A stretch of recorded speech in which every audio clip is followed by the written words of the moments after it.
Sup guys, habang solo RG ako sa Classic kanina may nakalaban na naman akong TikToker na kilala pa nga ako. Tapos nagulat ako dito na patay niya lang ako ng isang beses niyabangan na agad ako.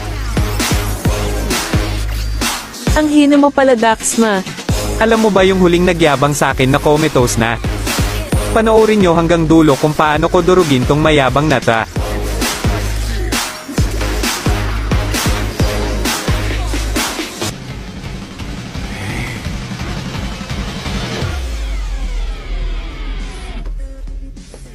Gusto mo ba ganto kasakit damage ng zilong mo? Copy link mo lang tong video at e-follow mo na din ako, salamat.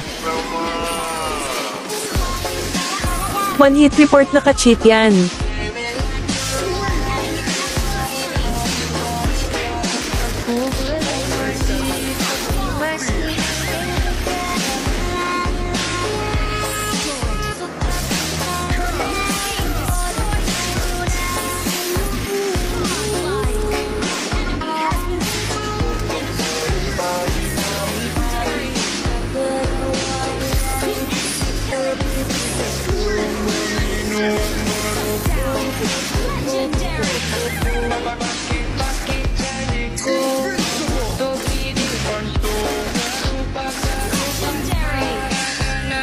Gusto mo ba malaman build ko? I-follow mo lang tong page ko para sa build ko, salamat.